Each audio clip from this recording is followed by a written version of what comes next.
Hello, everyone. It's Jerry at the Fledge, and welcome to another episode of Every Damn Day. So today we're going to mix things up a little bit. A couple of changes in the way that we're going through the show, and one announcement that I have to make that's not extremely well defined yet.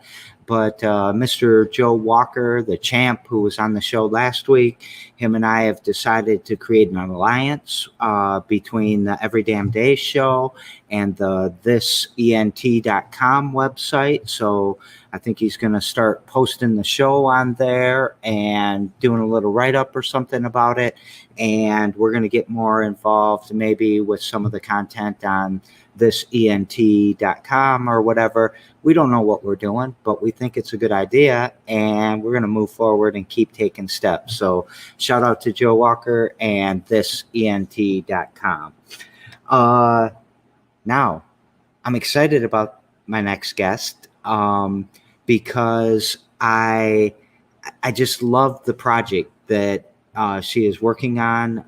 Shout out to the Arts Council, but we'll do that again. And I want to get right into that. So, hi, Alexandra. How you doing? Doing great. How are you? I am doing well. So, you mind telling us where you're at? Yeah. So I'm sitting in the isolation chamber at the Fledge right now, and in Lansing, Michigan. And my name's Alexandra. I am a ceramic artist. I'm a professional tile setter. I'm also a bartender and a kind of artist of many hats and trades. And so, I'm putting together a project. When you said isolation chamber in the Fledge, I'm thinking, man, a sensory deprivation chamber at the Fledge would be super awesome. I did one for the first time like a week ago down in Columbus. And it was everything I wanted it to be. And I definitely think I want to do it some more.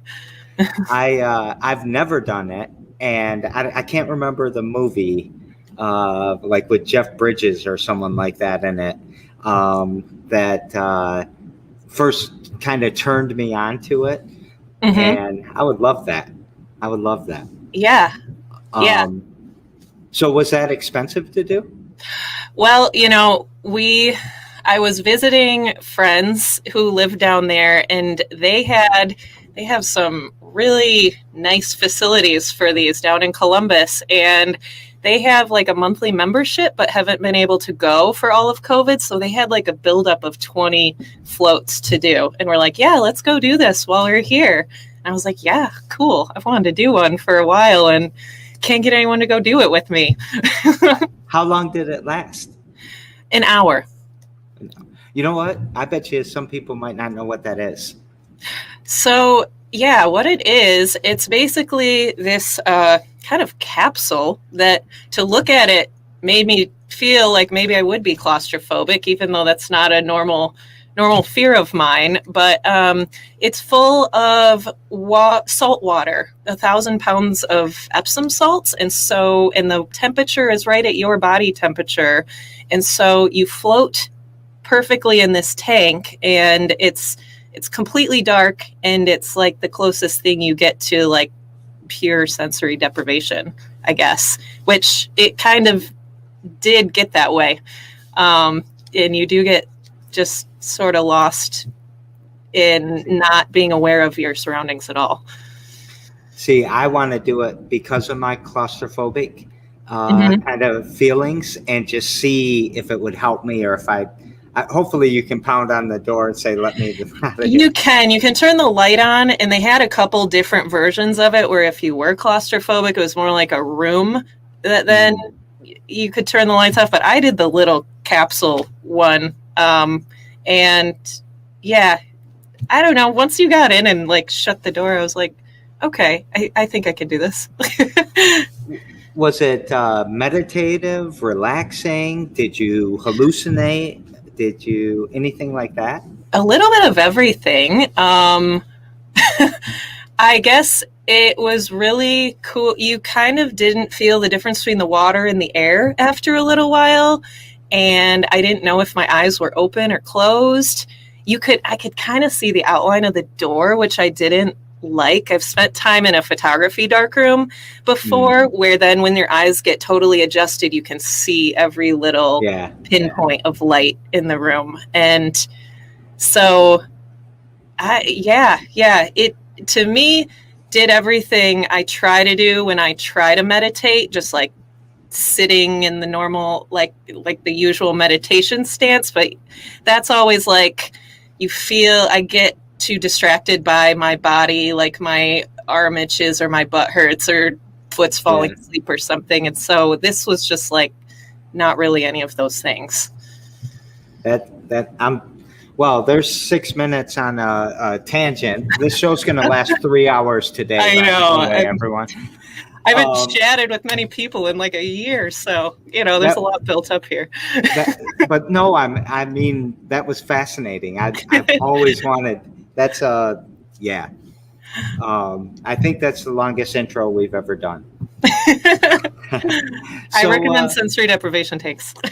I'm gonna look this up. If I got to drive to Columbus, there's one in Lansing now.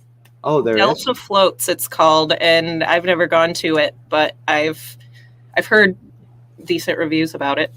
All right, got to check that out. Delta Floats.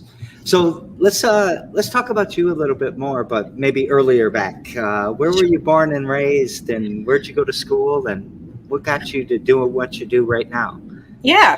Well, I was born in the greater Lansing area, grew up in Mason, Michigan, and went to school there all the way through school, and grew up, I guess not exactly on a farm, but around the corner from my whole extended family's farm where my dad had grown up. So, I mean, the members of there's probably like 150 people in my extended family. So just growing up with like lots and lots of relatives and, this person's my second cousin, but we grew up down the road from one another. And that formulated a lot of my childhood.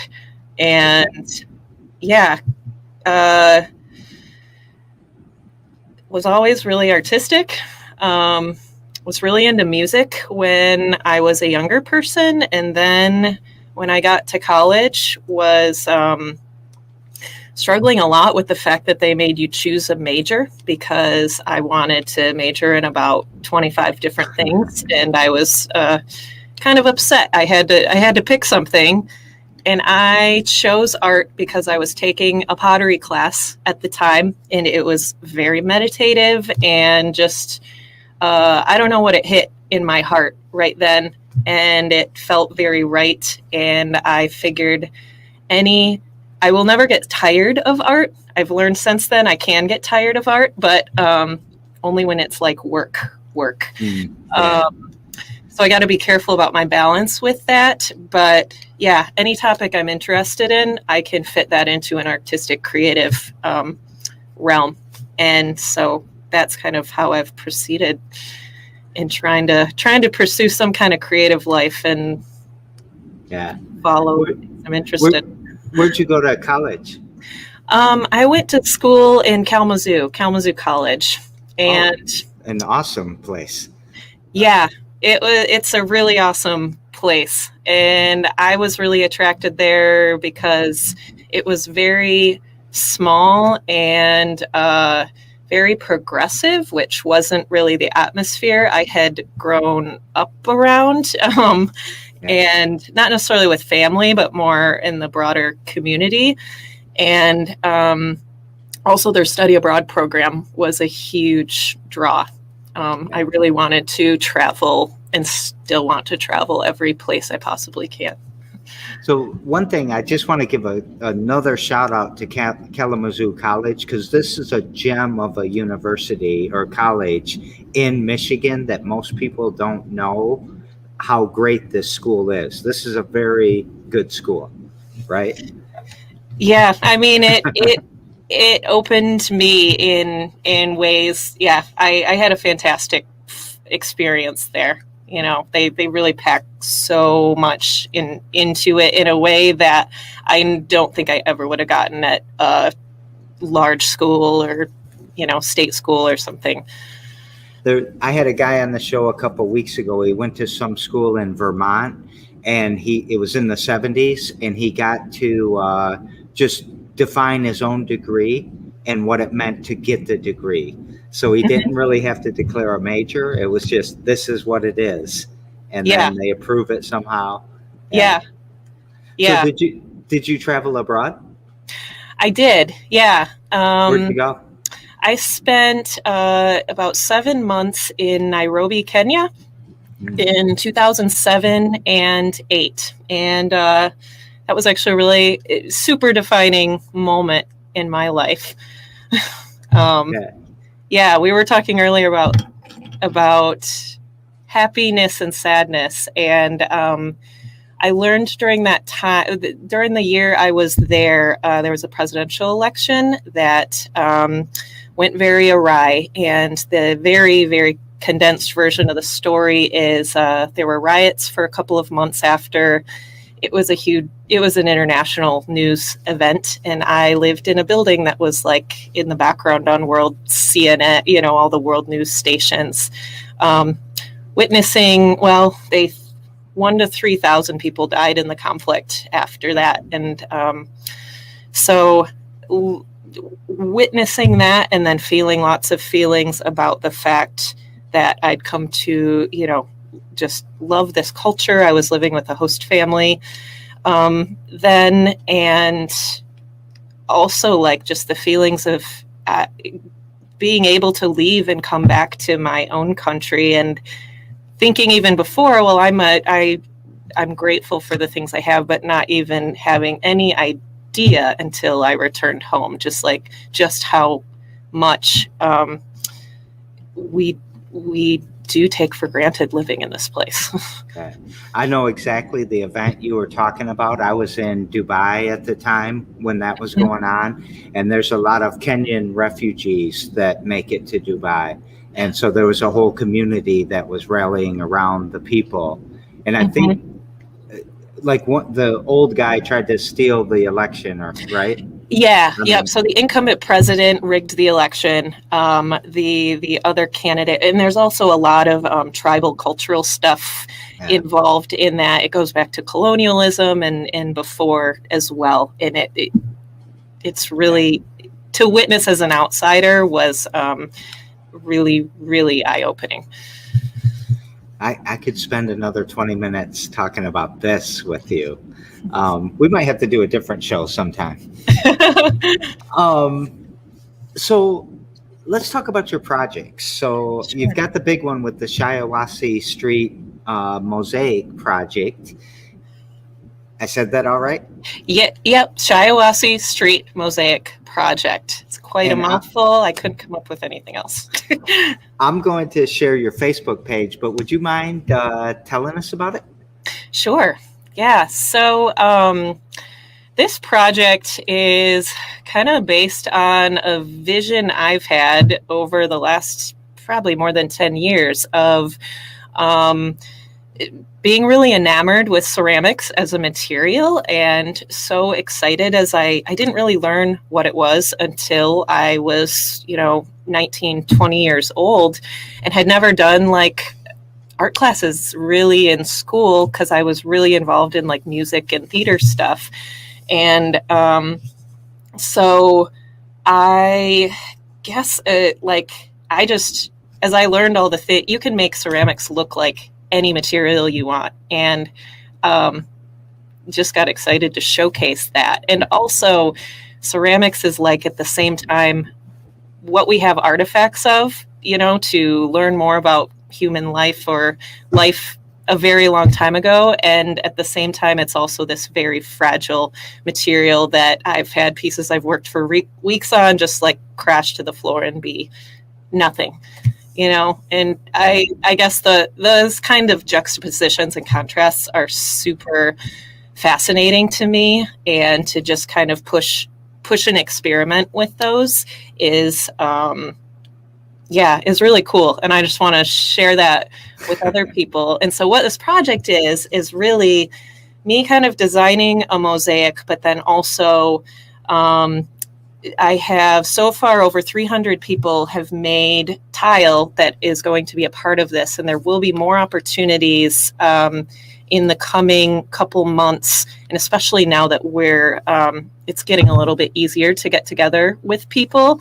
And the weather is nice, so we can do more outdoor things, but tile workshops and just teaching people more about clay and getting people engaged within this city and thinking about what do they love about Lansing, how do they feel connected and belonging and tied in here. That was kind of where I was coming from in putting together this project, because to me, sometimes as an artist, it feels a little bit like I feel selfish in just being like, here's all my stuff, look at it. And partly it's just like, no, I just want to share it. And I also want you to experience the experience I get when I make art. I love how you've built all that in. It's deeper than just some surface thing. Hey, I'm going to go get a bunch of kids to do this and da-da-da. I love the experience part, because that's the joy in art for the artist in a lot of ways, right? Is that creating process. Yeah. But everybody else gets to see, like, it almost gets handed over to the public and they don't get to see that other part. Yeah. And to me, that's a lot of it. Like the end is just like, yeah, I did that. This is what I came up with. So, you must be like a continual thinker. You must think in spectrums all the time. Like nothing's right or wrong or nothing. Like it's all kind of a spectrum. I've tried not to let myself get too boxy in my thinking. And there have been moments in my life where it has gotten more that way. And then I need to make adjustments I've realized somewhat recently I'm very chaotic in my thoughts, but I also really thrive with that, but then I get overwhelmed too and distractible, and so it's really just a balance of like trying to hone in on like focus, but also not so much so that you are suffocating yourself. Yeah, we got a lot to talk about after the show too, because number one, I love this idea of the clay, like kind of workshops around the place where I want to definitely be involved with that somehow. I would love for you too. Yeah. I'm just so excited. And especially, this was actually going to be supposed to be done last fall. And so the timeline for me psychologically, I'm like, I've been like working toward this for longer than I'd planned at this point, but I'm just like ready to go on it now. So one thing about, you said the word clay, are ceramics and clay the same thing? Are they real close? They're real close. I mean, I guess it's funny because the word ceramic is used differently depending on if you're in the art world or in like the trades world, like when you're building houses. Yeah. Because I've now worked with a great mentor for over 5 years who taught me to do residential tiling, and you have porcelain and you have ceramic tile there, which porcelain is really a type of ceramic, I believe. But ceramic is really in the art world more of what's called stoneware. And it's just kind of differences in what type of earth you're using, because really clay is just dug up from the earth and then you heat it to hot temperatures and it chemically changes where it will not break down as easily. Yeah. So that was the question I was going to ask you, is have you ever like dug up clay from the earth and you use that for your art? Or do you do that often? I'd like to get more into experiments with that. In one class I had, they were doing construction on a building. And so they had a big hole in the ground. And so we went into the construction site that was like 10 or 15 feet dug. And dug up some clay from there, and then we'd gone to Lake Michigan and gotten some material from the beach that we used to make a glaze, and then did this like wood-fired, this Japanese style onigama firing with these pieces. But other than that one time, I haven't really done that since. I want to do all that you just said about digging up the clay and getting, was it sand? Like did you make a glass by heating it, sort of? Or Yeah. Well, sand is silica, which is glass, which is the same as what glaze is. Glaze is glass that paints onto a surface, and when you heat it, it melts and then re-hardens, kind of changes and different colors come out depending on what other elements you put into your glaze. And so yeah, really, I mean, ceramic is hardened earth and then glass, so it's all earth things. This is awesome. So one more thing about the Shiawassee Street Mosaic project. Where's it going to be installed at? So it is going to be installed. I'm going to be starting and install in the next couple of weeks on the Shiawassee Street Bridge, the portion that runs right by the river trail. Rotary Park is right near there, and Lugnut Stadium, the city market, is just down really close to there. So on the side of that bridge, there's a picture on the page too of what the site is. Okay. So we, like, a lot of my crowd knows exactly where you're talking about because it's our skateboard spot from a long time ago. So yeah, that's going to be very cool. So are you covering up a piece of art that's there right now? No, there's nothing there right now. Okay. It's the southeast side. There's kind of like a curve on the wall, and it'll be everything below the curve, and then the portion of the steps that go up to the street. Okay, that's going to be sweet. We'll look at the photo. Other things. There's other projects you do, right? Like you said you're a bartender. Yep. So do you want to talk about that at all? Sure. Yeah. Well, I've worked in restaurants off and on for a long time, 10 plus years, and always just really, really enjoyed the community feeling that you get in a restaurant, and kind of the teamwork involved in making a restaurant run really well. And down at People's Kitchen right now, and what I find really cool about that atmosphere is it's a very open, creative environment in which your ideas can be shared and heard. And right now we have a crew that is such like a well-oiled machine. Like a restaurant has so many little parts to, so many small businesses. But when one little thing is off, it's just so easy to feel it. But it also feels so good when like everything just works pretty well. Yeah. Do you feel like in there, because I think Jeff's done a really good job of making that open and creative. Am I right? I mean, I'm looking at it as an outsider. But do you feel that chaos and that thing we were talking about earlier inside of there sometimes? But I enjoy the chaos of being in the middle of a rush when you're busy and doing your thing. Like, I like to move when I'm working.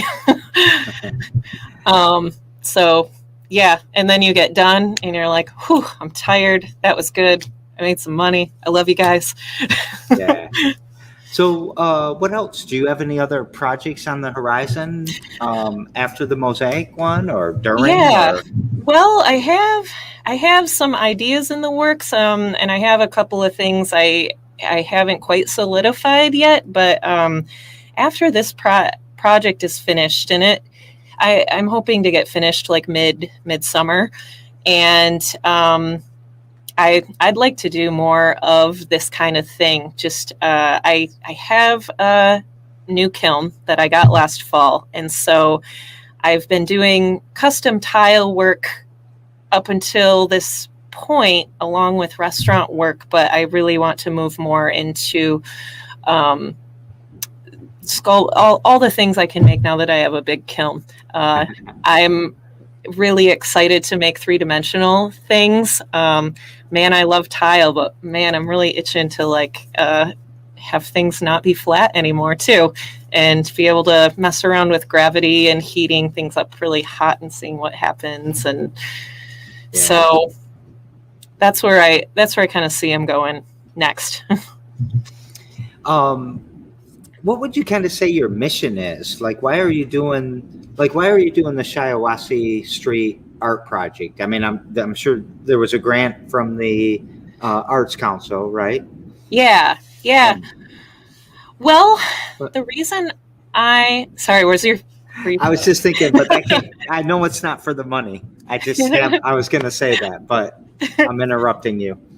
No, you're good. Well, I wanted to, it's partly wanting to have people feel more invested and engaged within this place that they live, and the other people that live around them.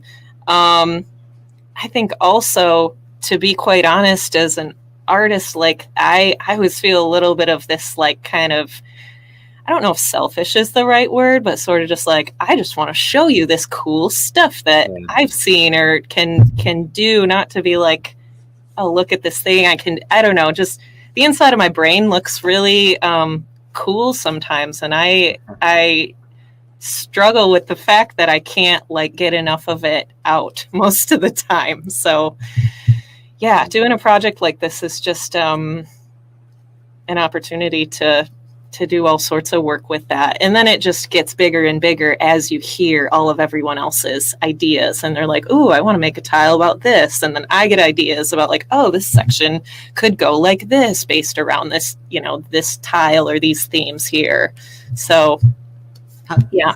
How would you articulate like the mission that you're on or the vision that you have for, what's the right word? Like, what's the thing you want to tell your grandkids or something? I don't know where you're at with that, but that you accomplished or that you changed or that you did.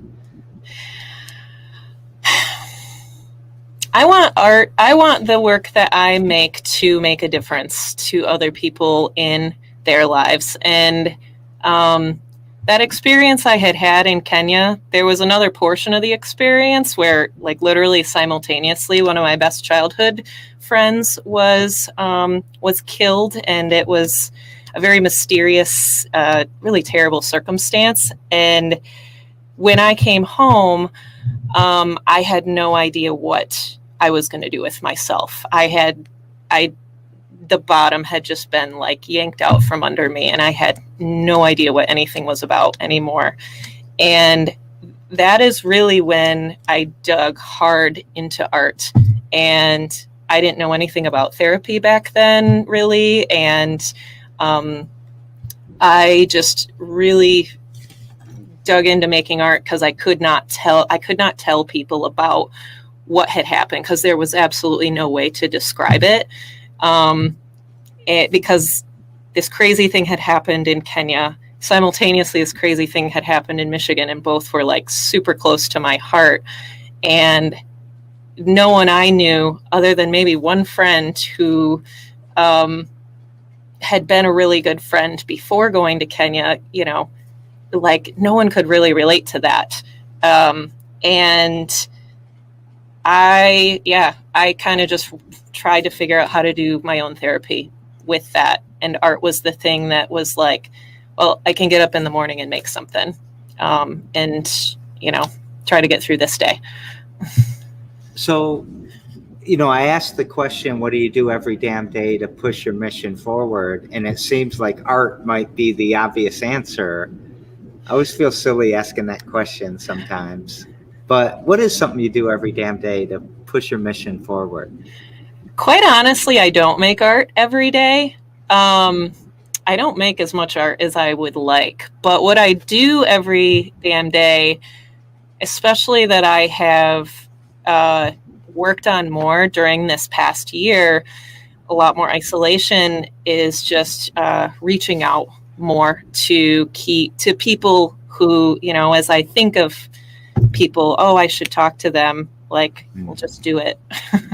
Yeah. So I guess reaching out more has been something that's pushed me along, especially recently. And I think that that's something all of us could do a lot better.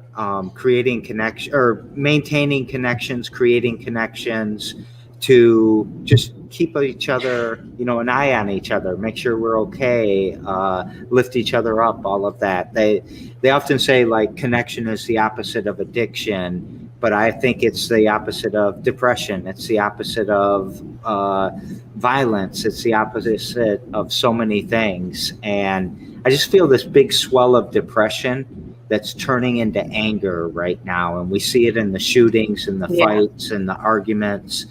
And I love what you're doing, because, it's a way to combat that. Right. It's a way to process those things that, we can't just push it away because it doesn't go away. And so we have to figure out how to live within it, and how do we push forward in a positive manner without destroying ourselves in the process. You're a badass.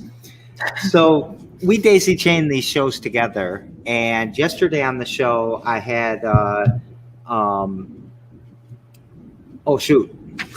sorry, I had Najima, and her question to you was, what brings you joy? And we are going to talk about this a little bit later on too, but what brings you joy?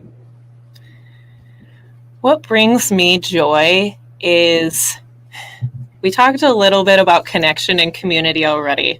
That feeling of feeling connected and feeling that others are feeling connected definitely brings me a lot of joy. And also seeing movement and progress in good directions, or just optimism and potential, while also being realistic. But just seeing the forward movement of anything definitely brings me a lot of joy.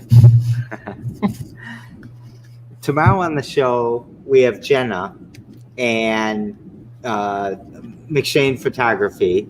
I keep forgetting her new last name. Sorry. I'll get it by tomorrow, though. Hovey. I don't know if I'm saying it right. Hovey. Jenna. However I say it, I'm blaming you. Okay. What question would you like to ask Jenna?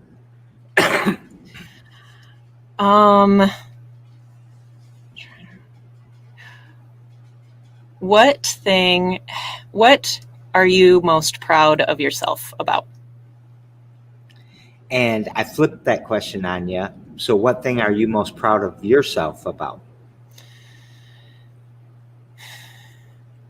I am proud of myself for bravery and stepping into things that are uncomfortable to me. What is bravery? Because I think people mix it up a lot. But I think you put it in the definition right in what maybe stepping into things that are uncomfortable to me or scary. And knowing that still being afraid is okay. Yeah. It's funny that you say this. I feel like a lot of synchronicity in the show right now, because a lot of things you're talking about, I've been thinking about, and I've been thinking about how people manage fear. They don't manage risk. And if they would manage risk, then they could see bravery a little bit more. But by managing fear and just avoiding things they're scared of is not doing anybody a favor. We are not learning when we're in that phase.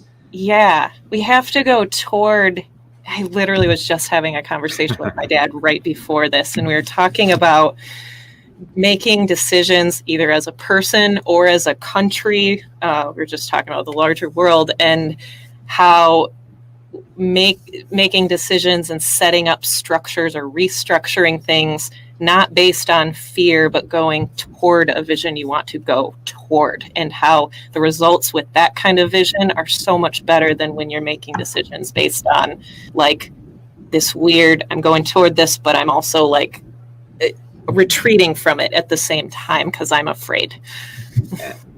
If we could eliminate that fear mongering, I think we would be much better off. We're always trying to scare each other into doing something we want the other person to do, and it's a horrible thing to do.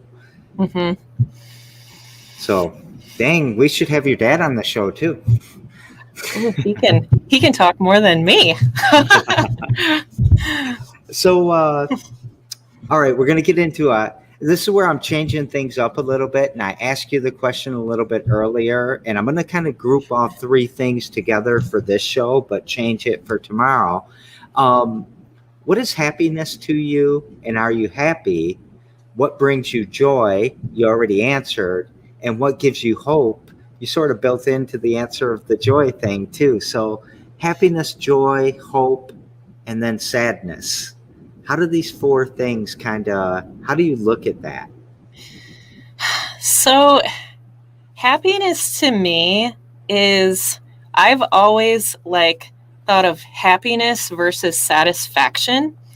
Whereas satisfaction is a place I truly want to get that is a more solid baseline, versus happiness can come and go day to day. I'm in a good mood today or not. And satisfaction is more of a broad, holistic kind of view, at least in my definition of how I'm talking about this. But and what else? Joy, hope. What was the other thing? And happiness. And happiness. Oh, and okay. Joy, happiness, sadness, joy, and hope. And sadness. Yeah. I think sadness is important within the happiness or the happiness, I guess, isn't so important to me, although I like happy times. But the overall satisfaction and I think experiencing suffering and sadness and difficult times and feeling broken in some way, or having something just break you somehow, in those moments really break open and bring out something that when we are feeling the happiness or the satisfaction that to me allows me to appreciate it so much more fully than I ever did when there was a time when I think back where I hadn't suffered or gone through a hard time in my life yet. I love that we're talking about this. You and I talked a little bit before, and I'm kind of making this up as we go. I mean, I've done the show such the same way for about 250 times. Mm-hmm. And I want to ask you a question. What's the word mosaic mean? What's a good definition of that word? That's a good question. Mosaic means, well, technically speaking, it means a work of art traditionally made of tile or glass, that is a bunch of little pieces that make a larger piece. And honestly, that's another cool thing I find about this Mosaic project, is that there are going to be thousands of works of art within this larger piece, made by so many hands have touched it. I got some tiles back the other day, and she was like, "Oh, sorry, my cat's hair is all over it." And I'm like, that's great. Your cat is going to be a part of this. Like, my dog's hair is all over all these tiles. So, that to me is kind of a metaphor, a physical representation of what connection and community really means. And as you were talking about this, again, a spectrum of these feelings and sadness and happiness and satisfaction and all of that, I started just seeing the mosaic of these feelings coming together, and want to examine that a little bit more, because I think I might change the whole way I ask the question. Okay. And center it maybe around the mosaic or the spectrum of what is, it really is coming from, what does the pursuit of happiness really mean to you? And that's what I've been trying to get at, and that's maybe what I should just ask. What does the pursuit of happiness mean to me? I guess the very stereotypical answer is it's the journey, not the destination. Yeah. Trying to enjoy and pull meaning, I guess. I really love to analyze meaning or wonder about the meaning of things, or chat with people about, what did this mean to you? What was your perspective on this? Here's mine. Meaning. And yeah, to me, that makes the journey very worthwhile. I've really been doing a lot of examination of the American dream since I started the Fledge. So our mission is to create opportunities to pursue happiness. And I don't think that is given to everybody freely. I don't think it's a right. I don't think that life, liberty, and the pursuit of happiness is something that we're all given. There's racial bias. There's all kinds of inequities. And yeah, you got me thinking. Glad I had an artist on today when I was doing this transition. I think you just made me a lot better. Well, thank you. I appreciate that. What did we forget to talk about?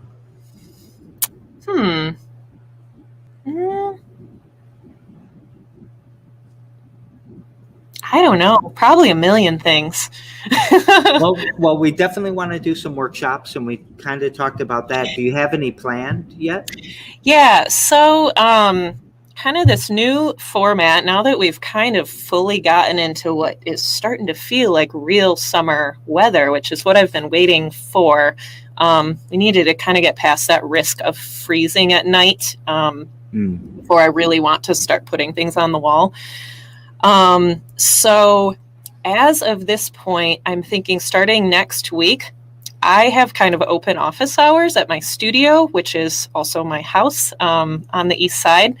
And so it's the studio is really my garage and driveway. And so Tuesdays and Wednesdays from about 3 to dark, I will just be there kind of clocked in, working on things. And so people are welcome to stop by if they would like to make a tile, if they would like to just check it out, see what I'm doing, help with discussions of whatever part of it I'm trying to figure out right then.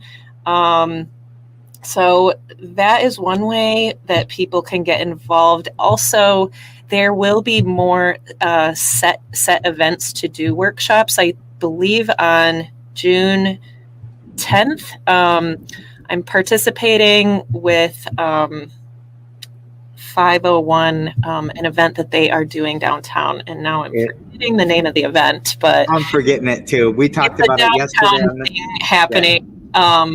I'm going to be doing some kind of workshop there, and we're going to be chatting a little bit about how I can switch up my usual format for workshops to be able to get more engagement or have different types of themes that people can do. So, okay. Yeah. Otherwise, in a couple weeks, I'm going to be starting to put this up. I have a few other people who will be helping me somewhat, and there will be plenty of opportunities, I think, for people who want to get involved and, whether to see or, in many ways. So I don't think you gave your exact location for where your house is, which is perfectly fine. What if someone did want to come? How do they find the location? Yeah. So if you just go to the Facebook page, it's on Facebook, Shiawassee Street Mosaic Project, or I also have an Instagram, same thing, Shiawassee Street Mosaic Project, I think is the full name for it. So if you message me on either of those and say I want to stop by your house and go to a workshop, I'll send you my address. Okay. I just didn't want to post it publicly. I wouldn't blame you. That's what I was trying to get at too. So, message, and that is Tuesday and Wednesday, 3 to dark. Yep. Maybe some other days in there too, but I will. I need to get up to speed on my posts on the page and just fill in on what exactly is going on right now, because I know I haven't updated it in a little bit. Okay. So we'll watch for that. What would you like to take us out with?